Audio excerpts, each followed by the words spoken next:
চট্টগ্রামের এই পরিস্থিতি, বিশেষ করে অ্যাডভোকেট সাইফুল ইসলাম, তরুণ আইনজীবী, তার এই নৃশংস, নিষ্ঠুর এবং বর্বর হত্যাকাণ্ডে জাতি স্তম্ভিত, দুনিয়ার বিবেকবান মানুষ স্তম্ভিত, উদ্বেদনাদায়ক। আমরা এই হত্যাকাণ্ডের সাথে সম্পৃক্তদের অবিলম্বে গ্রেফতার দাবি করছি এবং আইনের আওতায় এনে তার বিচার দাবি করছি। আর এই হত্যাকাণ্ডের উস্কানি এবং এই পরিস্থিতি যাদের জন্য তৈরি হয়েছে,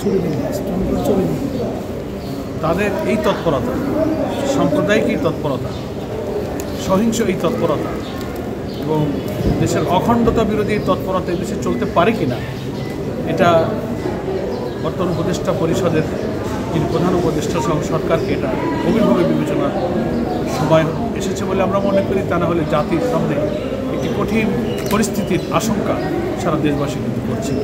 এই জন্য আমরা সরকারকে অনুরোধ করব যে এরকম একটি জঙ্গিবাদী এবং চরম সাম্প্রদায়িক সন্ত্রাসী একটি সংগঠনের তৎপরতা এদেশে কী করে চলতে পারে।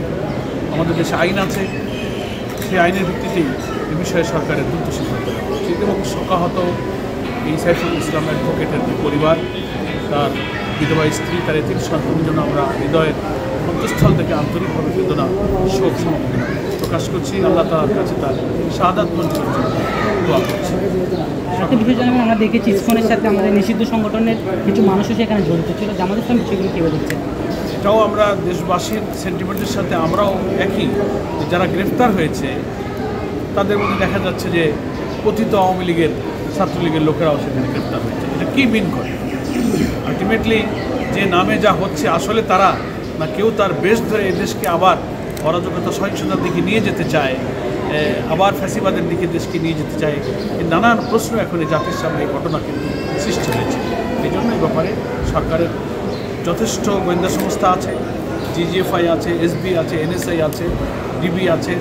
আমি মনে করি আমাদের দেশের গোয়েন্দা সংস্থা যথেষ্ট ইকুইপমেন্টস, লজিস্টিক সাপোর্ট, তাদের যথেষ্ট উন্নত প্রশিক্ষণ আছে। এগুলোকে কাজে লাগিয়ে দেশকে শান্তি দেওয়ার জন্য তাদের সমস্ত এফোর্ট দিয়ে এখন দায়িত্ব পালন করা উচিত। তাহলে দেশের মানুষ আশাবাদী হবে। একটা জাতীয় নির্বাচনের দিকে জাতি যখন অভিযাত্রা শুরু করেছে, নির্বাচিত জনপ্রতিনিধিদের কাছে ক্ষমতা হস্তান্তরের যে একটা নিউ ডাইমেনশনে আমরা যাত্রা শুরু করেছি, সেই মুহূর্তেই তৎপরতা কিন্তু উদ্বেগজনক। এই জন্য বারবার বাধাগ্রস্ত হচ্ছে। সরকারের সাথে একটা চ্যালেঞ্জ আসছে, ফলে সরকারকে শক্তভাবে চ্যালেঞ্জ ফেস করতে হবে। জামাত ইসলামী সরকারের সঙ্গে, দেশবাসীর সঙ্গে এই চ্যালেঞ্জ মোকাবেলায় সবসময় ঐক্যবদ্ধ থাকবে। নির্বাচন নিয়ে জামাত ইসলামী কী ভাবছে? নির্বাচন অবাধ নিরপেক্ষ হওয়ার জন্যই তো আমরা অপেক্ষা করছি। We are waiting for that time. আমাদের প্রস্তুতি আছে। জামাত ইসলামী সবসময় নির্বাচনমুখী দল। আমাদের বাংলাদেশ সকল আসনে নির্বাচন করার মতো উপযুক্ত প্রার্থী এবং প্রস্তুতি আলহামদুলিল্লাহ আছে। তবে নির্বাচন যত এগিয়ে আসবে, নির্বাচনের পোলারাইজেশন, নির্বাচনে অনেক মেরুকরণ ঘটবে, একথা আরও ম্যাচিউর হলে অনেক কিছুই বলা যাবে। সেই জন্য জাতিকে অপেক্ষা করতে হবে। ধন্যবাদ। আসসালামু আলাইকুম।